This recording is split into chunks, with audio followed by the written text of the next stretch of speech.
All right, first off, I want to give all praises, honor, and glory to Yahweh, Hashem, Yahweh Shai, Hashem Rakakwadash. Double honor to the elders of GMS, and shout out to the whole full elect, the brothers out there on the highways and byways, pushing the truth and righteousness and sincerity.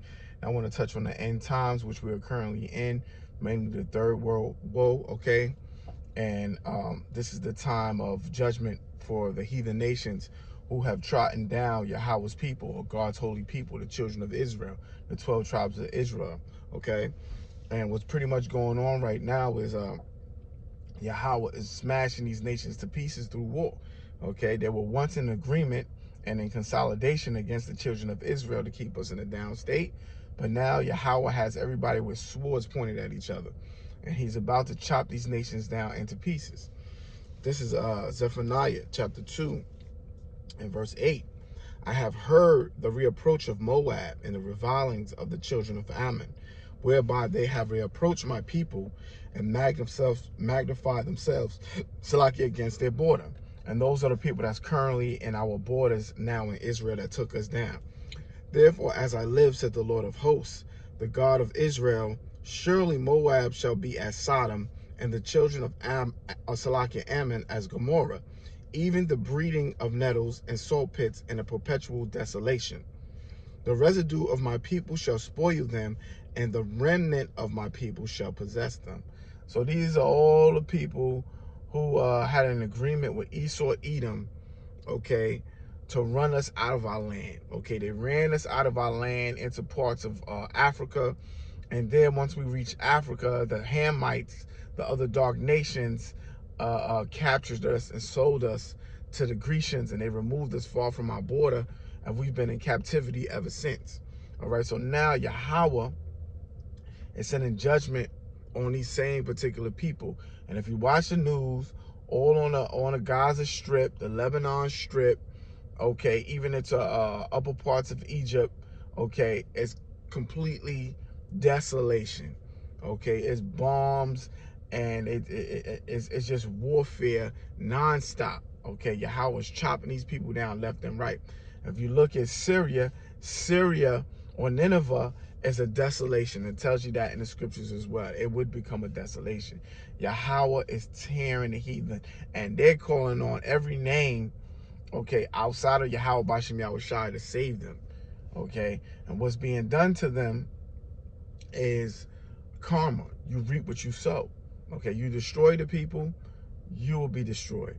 All right, and the remnant of them that's left are going to be servants for the children of Israel, mainly the elect, the chosen branch that Yahweh Bashem Yahweh Shai has said to preserve. Man, the time is just speeding by, man. Therefore, as I live, said the Lord of hosts, this is Zephaniah 2 and 9. Therefore, as I live, said the Lord of hosts, the God of Israel, surely Moab shall be as Sodom, and the children of Ammon as Gomorrah, even the breeding of nettles and salt pits in a perpetual desolation. The residues of my people shall spoil them, and the remnant of my people shall possess them. Okay, that's slavery. This shall they have for their pride, because they have reapproached and magnified themselves against the people of the Lord of hosts. Okay, so they were proudful during our downfall, okay?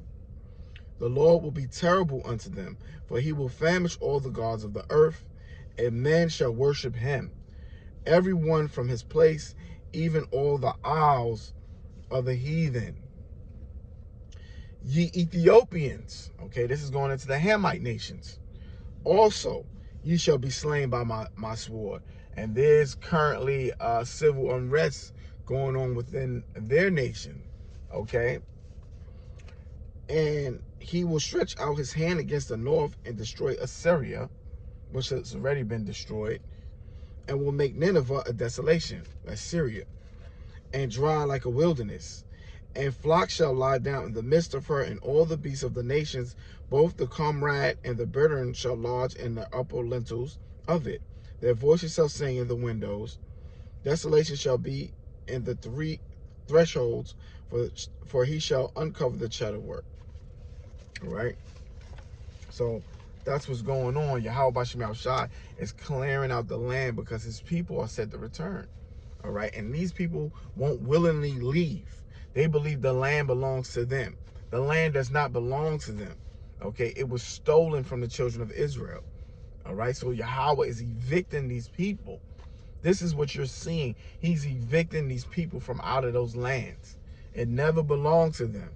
Okay, and eventually, when the Lord's men or his preserved branch, his elect, come back, eventually they will inherit those lands. And those same people, okay, what's left of them will build the kingdom. They'll be servants and handmaids to the elect when they come down off of those chariots, man. Okay.